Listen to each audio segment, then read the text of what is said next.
Hello बच्चों, welcome back to Youth Educators Academy. तो बच्चों, जैसे कि हमने आपको बोला था लास्ट वीडियो में जहां पे हमने बाहुबली क्वेश्चंस किए थे, तो मैंने आपको वहां पे प्रॉमिस किया था कि मैं आपके लिए law of demand, law of supply और ऐसे बहुत सारे इंपॉर्टेंट क्वेश्चंस एक्सप्लेन करूंगा बहुत कम टाइम में। ठीक है, तो अभी मैंने आपके लिए यहाँ पे कुछ क्वेश्चंस लाया जो मैं आपको यहाँ पे फटाफट एक्सप्लेन करूंगा और बहुत जल्दी करने वाले। तो सबसे पहला है हमारा लॉ ऑफ डिमांड। तो पहला क्या है? Law of demand. तो बच्चों फटाफट करेंगे लॉ ऑफ डिमांड। तो लॉ ऑफ डिमांड का मतलब क्या है? डिमांड का मतलब पहले तो क्या होता है? Desire plus ability to play, willingness to purchase plus ability to pay. मतलब डिजायर होना चाहिए प्लस खरीदने की इच्छा होनी चाहिए और पैसा देने की भी इच्छा होनी चाहिए उस सामान को खरीदने की। जब ये तीनों चीजें होती हैं तो आपका जाके क्या बन जाता है? डिमांड। तो अब बच्चों, डिमांड जो है, डिमांड का मतलब बेसिकली यही होता है कि मैं कुछ खरीदने जा रहा हूं और उसके लिए पैसा देने की मेरी क्षमता है और मैं पैसा देना चाहता हूं, तो वही मेरी डिमांड है। अब लॉ ऑफ डिमांड क्या है? लॉ ऑफ डिमांड, तो लॉ ऑफ डिमांड सिंपल सा एक स्टेटमेंट है जिसमें क्या बोलता है, अगर मैं नॉर्मल लैंग्वेज में, लेमन लैंग्वेज में बात करूं तो मतलब यही है कि जब जब प्राइस कम होगा डिमांड बढ़ेगा और जब जब प्राइस बढ़ेगा तो डिमांड कम होगा।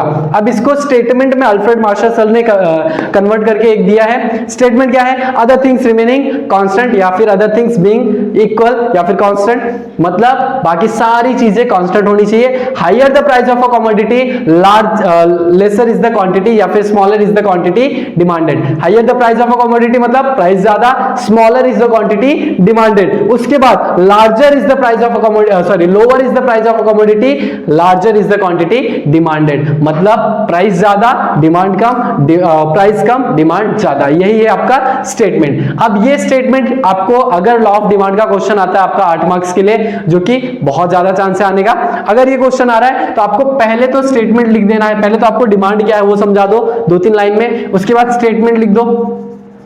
स्टेटमेंट के बाद आपको बहुत इंपॉर्टेंट चीज है डायग्राम। डायग्राम में क्या करोगे आप? तो डायग्राम में वो जो आपका शेड्यूल होता है उसको समझा दो, ये वाला डायग्राम। ठीक है, डायग्राम में क्या रहेगा बच्चों? तो डायग्राम में यहां पे रहेगी आपकी प्राइस, यहां पर रहेगा क्वांटिटी, कमोडिटी।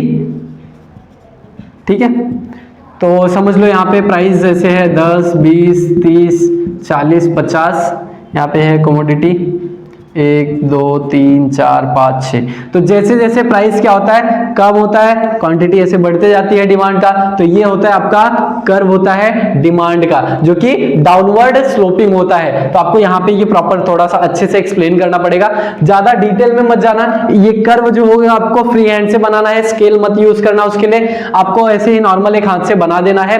उस पर ज्यादा डायग्राम को डेकोरेट करने मत जाओ, जो भी बेसिक इंफॉर्मेशन है पुट करो और डायग्राम बना के खत्म करो।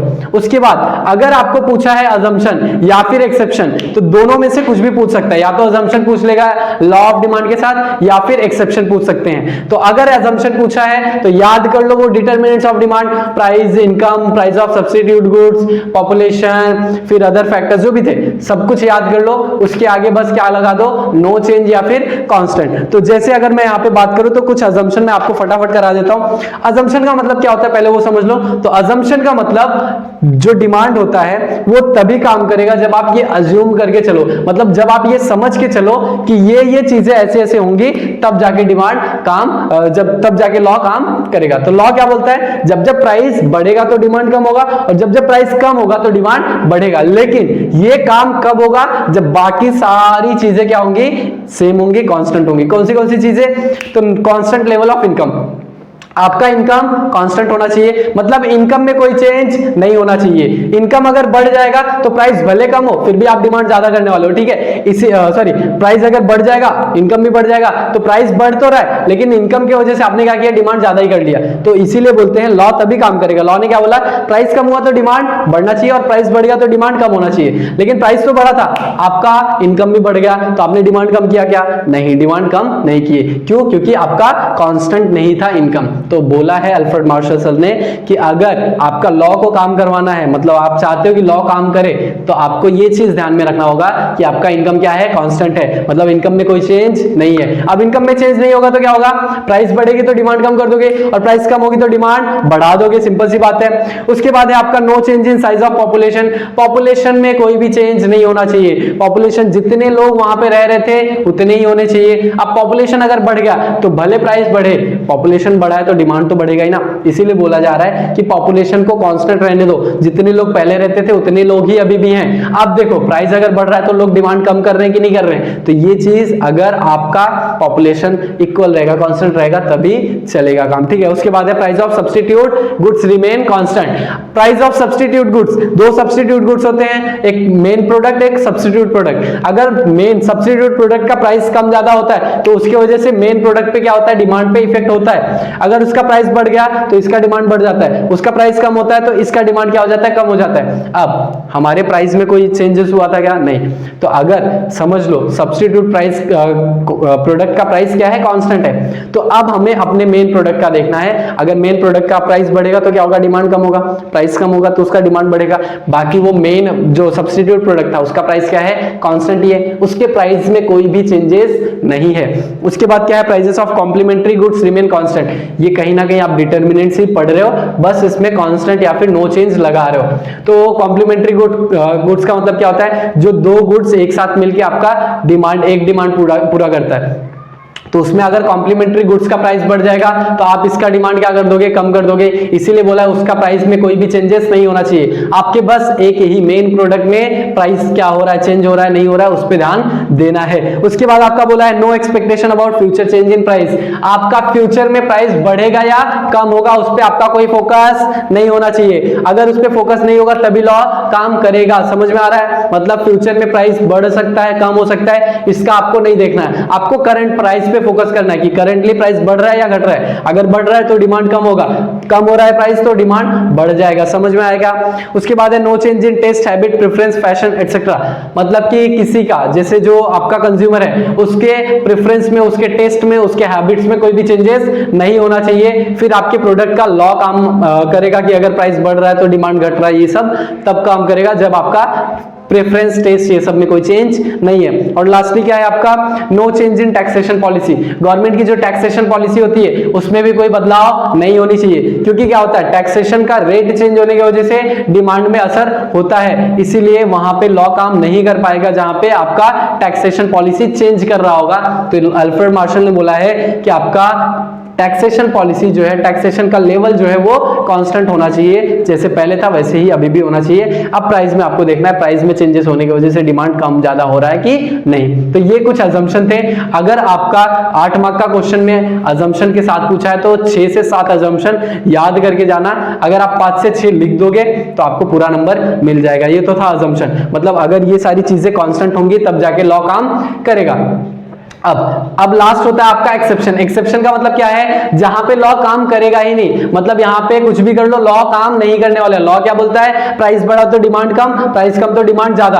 अब ये फॉलो होगा ही नहीं, कब, जब ये आपका एक्सेप्शन, अगर आप पढ़ोगे ये एक्सेप्शन जहां जहां पे होगा वहां पे ये लॉ काम नहीं करने वाला। एक्सेप्शन क्या है, पहला है गिफन पैराडॉक्स। गिफन पैराडॉक्स क्या बोलता है कि आपका जो इंफीरियर गुड्स होता है, इंफीरियर गुड्स की क्वालिटी, जैसे उसका प्राइस कम होता है उसका डिमांड लोग क्या कर देते हैं, कम कर देते हैं। क्यों, उनको लगता है कि उसका क्वालिटी जो है कम हो जा रहा है। तो ये गिफन पैराडॉक्स जहां भी होगा, मतलब इंफीरियर गुड्स जहां भी होता है उनका जब जब प्राइस कम होता है उसका डिमांड क्या हो जाता है, कम हो जाता है, और जब जब उसका प्राइस बढ़ता है तो उसका डिमांड क्या हो जाता है, बढ़ जाता है। अब ये तो लॉ के अगेंस्ट जा रहा है ना, लॉ क्या बोलता है, प्राइस कम हो तो डिमांड बढ़ा दो, बट गिफन पैराडॉक्स में क्या हो रहा है, प्राइस कम होते डिमांड भी कम हो जाता है। ठीक है, तो ये क्या है, एक्सेप्शन है। उसके बाद क्या है, प्रेस्टीज गुड्स। प्रेस्टीज गुड्स का मतलब क्या है, बहुत ही महंगे सामान, उनका क्या होता है, सामान तो महंगा होता है बट उसका डिमांड भी क्या होता है, ज्यादा ही होता है। उसके बाद स्पेकुलेशन, कभी कभी आप स्पेकुलेट करते हो फ्यूचर में प्राइस बढ़ जाएगा, जैसे गोल्ड का सबसे बेस्ट एग्जांपल, आपको लगता है कि गोल्ड का प्राइस आगे चल के बढ़ जाएगा,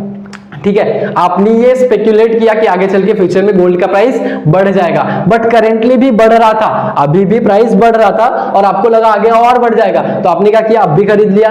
अब सोचो आप, अभी भी तो प्राइस बढ़ा था लेकिन लोगों ने डिमांड क्या कर दिया, बढ़ा दिया। जैसे शेयर्स की बात करूं मैं, शेयर्स का प्राइस जिसको लगता है कि आगे चल के बढ़ेगा, अभी धीरे धीरे बढ़ रहा था, लोगों को लगा आगे और बढ़ जाएगा, तो लोगों ने क्या किया, अभी डिमांड कर लिया। तो ये क्या हो जाता है, एक्सेप्शन हो जाता है, यहाँ पे लॉ काम नहीं काम करता। उसके बाद प्राइस इल्यूशन, कभी कभी कभी क्या होता है, हमको प्राइस का समझ में नहीं आता कि क्या चल रहा है मार्केट में, भले ज्यादा ही प्राइस रहेगा, लोग क्या कर लेते हैं, डिमांड कर लेते हैं, ठीक है। उसके बाद है आपका इग्नोरेंस, मतलब कि आपको कुछ आइडिया ही नहीं है मार्केट में क्या चल रहा है, तो उस केस में भी आप प्राइस का कोई आइडिया नहीं है, फिर आप क्या करते हो, खरीद लेते हो। और लास्ट है हैबिचुअल गुड्स, अगर आपको किसी चीज की आदत होती है, लत होती है, तो आप क्या करते हो, उस प्रोडक्ट को कितना भी प्राइस बढ़ने दो। कोविड में आपने एग्जांपल देखा ही होगा, लिकर का कितना प्राइस बढ़ गया था, फिर भी डिमांड बहुत ज्यादा था आपका, ठीक है। तो ये था आपका law of demand. Law of demand में आपने अजम्पशन कर लिया, एक्सेप्शन कर लिया, उसके बाद आपने एक और चीज कर लिया, उसका डायग्राम, उसका स्टेटमेंट भी कर लिया है आपने। अब हम नेक्स्ट वाले जो लेक्चर में बात करेंगे, उसमें हम बात करेंगे आपका सप्लाई का बात करेंगे। और एक और चीज ध्यान रखना, इस क्वेश्चन, इस चैप्टर में एक और इंपॉर्टेंट चीज है जो कि आपका variations and changes in demand. Variation मतलब एक्सपांशन एंड कॉन्ट्रैक्शन, चेंजेस मतलब इंक्रीज एंड डिक्रीज। तो वेरिएशन में क्या होगा, एक्सपांशन ऑफ डिमांड, मतलब जहां पे प्राइस की वजह से डिमांड बढ़ रहा है, प्राइस कम हुआ डिमांड बढ़ गया। कॉन्ट्रैक्शन मतलब प्राइस बढ़ गया, डिमांड कम हो गया, ये क्या है आपका कॉन्ट्रैक्शन। एक्सपांशन क्या है, प्राइस कम हुआ डिमांड बढ़ गया, ठीक है। और उसके बाद यहाँ पे अदर फैक्टर्स काम नहीं करते।